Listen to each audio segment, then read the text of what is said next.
सभी शिक्षक साथियों को मेरा नमस्कार। साथियों, आपका एक बार फिर से स्वागत है आपके ही अपने YouTube चैनल टेक्निकल मास साहब पर। साथियों, हमने अपने पिछले वीडियो में देखा था कि हमें गणित का आरंभिक परीक्षण प्रपत्र नहीं बनाना है, तो बच्चों का आकलन कैसे करना है। उसी तरीके से अब हमें हिंदी का भी आकलन प्रपत्र नहीं बनाना है, लेकिन हमें बच्चों का आकलन कैसे करना है हम इस वीडियो में देखेंगे।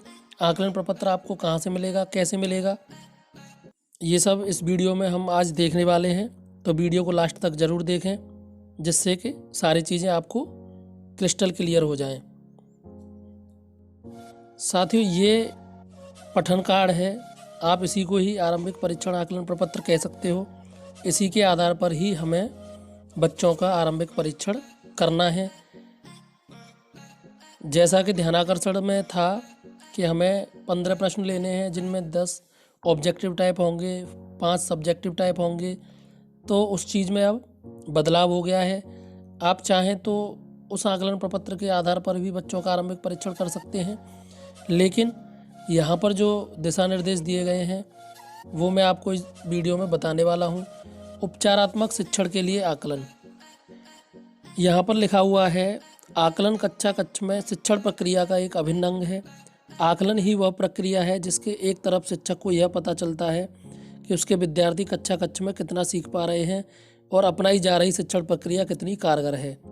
8 सप्ताह के इस विशेष उपचारात्मक शिक्षण योजना में भी आकलन की व्यवस्था की गई है। अब ये देखिए, यहाँ पर बेसलाइन आकलन करना है, उसके बाद फिर हमें साप्ताहिक आकलन और पुनरावृत्ति करनी है, और फिर हमें सबसे लास्ट में एंड लाइन आकलन करना है।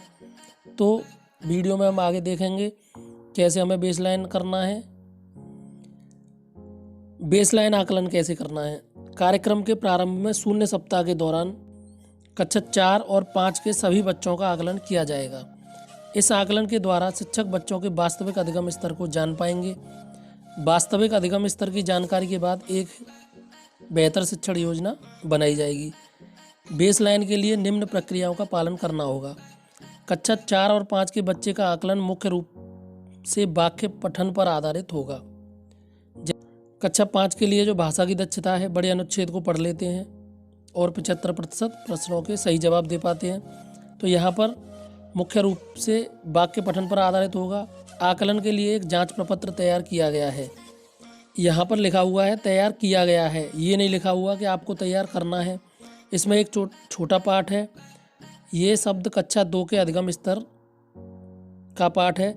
बच्चों के स्तर को ध्यान में रखकर इस पाठ को तैयार किया गया है।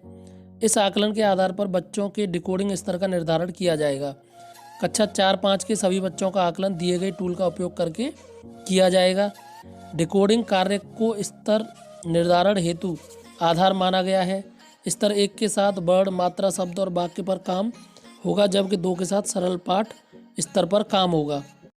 यहाँ पर भी बच्चों को स्तर 1, स्तर 2 और स्तर 3 के अनुसार समूह बनाने हैं। बच्चों के स्तर 1 के जो बच्चे होंगे उनके साथ वर्ण, मात्रा, शब्द और वाक्य पर काम होगा, जबकि स्तर 2 के साथ सरल पाठ स्तर पर काम होगा।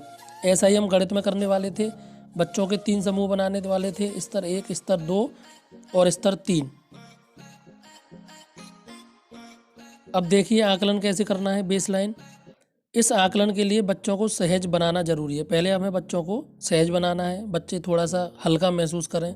हमें बच्चों के साथ ऐसी गतिविधि करनी है जिससे बच्चों को ये लगे कि हमें ऐसा नहीं करना है कि बच्चे आए और तुरंत हम उनका आकलन शुरू कर दें, जिससे बच्चे डर जाएं। अब हमें देखना है बेसलाइन आकलन के लिए आपको प्रपत्र दिए गए हैं, पाठ कार्ड। बच्चों के से पाठ पढ़वाएं।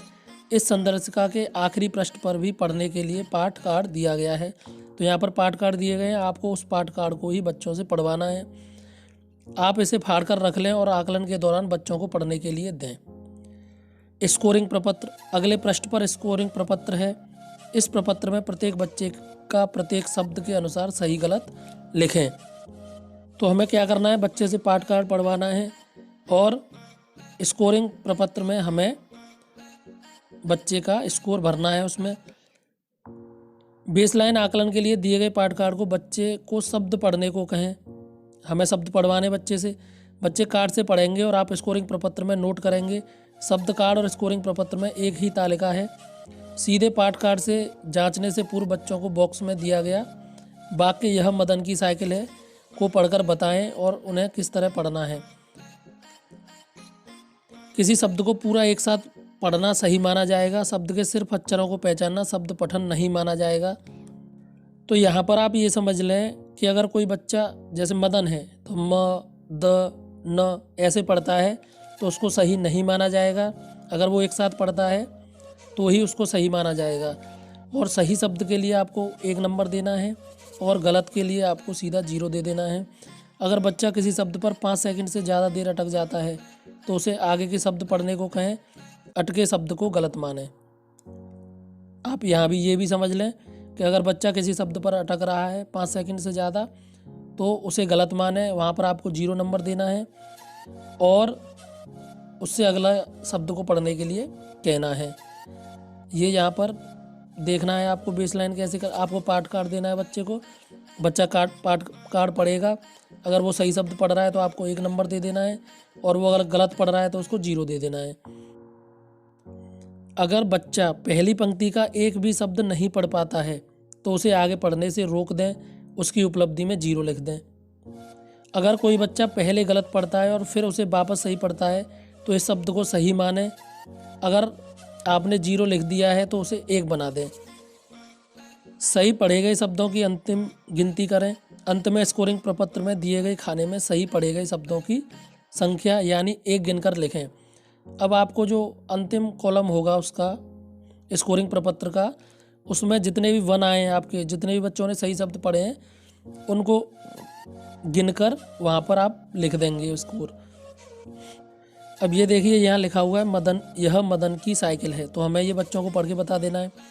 उसके बाद पाठ कार्ड है। रोहित के घर के सामने एक बगीचा था, उसमें कई पेड़ लगे थे। रोहित रोज़ बगीचे में खेलने जाता था, उसके दोस्त भी खेलने आते थे, वे फुटबॉल खेलते थे। अब यहाँ पर एंड लाइन के लिए नोट दिया गया है। सबसे पहले बच्चों के नामों को उसी क्रम में लिख कर रख लें जैसा आपने बेस लाइन में रखा था।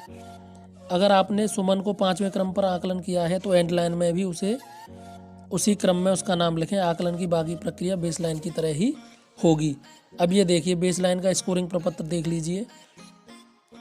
आपको सबसे पहले बच्चे का नाम हो जाएगा, फिर कक्षा हो जाएगी उसकी, फिर हम यहाँ पर क्या है कि एक एक शब्द को अलग अलग करके लिखा है। तो बच्चा जिस शब्द को पढ़ता जाएगा वहाँ पर हम 1 लिख देंगे और जिस शब्द को नहीं पढ़ पाएगा उसको हम 0 कर देंगे। उसके बाद सबसे लास्ट वाला कॉलम है सही पढ़े गए शब्दों की अंकों का योग। तो यहाँ पर हम जो बच्चों ने सही शब्द पढ़े हैं हम उनको लास्ट में काउंट करके लिख देंगे और बच्चे का स्तर देख लेंगे हम, बच्चे का क्या स्तर है। इस तरीके से हमें बेसलाइन स्कोरिंग प्रपत्र भरना है। इसमें जितने भी बच्चे हों आप सबसे पहले अपने बच्चों के नाम लिख लेंगे, उसके बाद फिर आपको उनका आकलन करना है, पाठ को पढ़वाकर, आकलन प्रपत्र को पढ़वाकर। अब यहाँ पर ये बताया गया है कि अब हमें बच्चों के स्तर के अनुसार ग्रुप कैसे बनाने हैं। ये देखिए यहाँ पर बच्चों की उपलब्धि निर्धारित स्तर के अनुसार शिक्षण कार्य। 15 या उससे कम शब्द पढ़ पाना, तो बच्चा स्तर 1 में आएगा। 16 और इससे अधिक शब्द पढ़ पाना, ये स्तर 2 में आएगा। अब हम अगले वीडियो में आपको ये बताएंगे कि स्तर 1 स्तर 2 के अनुसार क्या हमको शिक्षण तकनीकी अपनानी है, क्या हमको गतिविधियां करनी है, कैसे हमें साप्ताहिक कार्य योजना बनानी है। तो आप हमारे अगले वीडियो ज़रूर देखें। उपयुक्त विवरण के आधार पर स्कोरिंग प्रपत्र के अंतिम खाने स्तर के बच्चों की उपलब्धि का स्तर लिखें। तो अब यहाँ पर उनका स्कोर देखकर उस सीट में स्कोरिंग जो प्रपत्र है उसमें हमें बच्चों के स्तर लिखने हैं उनके नाम के आगे। अब ये देखिए सबसे पहले हमें क्या करना है, आकलन के लिए कार्ड पढ़वा लेना है, पढ़वा लिया। स्कोरिंग प्रपत्र में अंक दर्ज करना है, दर्ज कर दिए। स्कोरिंग प्रपत्र में उपलब्धि का स्तर दर्ज करना है, वो भी कर दिया। अब हमें समूह निर्धारण करना है और समूह के अनुसार शिक्षण कार्य करना है। ये जो है एंड लाइन आकलन प्रपत्र है, तो प्रोसीजर वही रहने वाला है। पाठ कार्ड अपनी तरफ से बना सकते हैं या आपको पाठ कार्ड में इस वीडियो के डिस्क्रिप्शन बॉक्स में दे दूंगा, आप उसका इस्तेमाल कर सकते हैं। बाकी प्रोसीजर सेम रहने वाला है।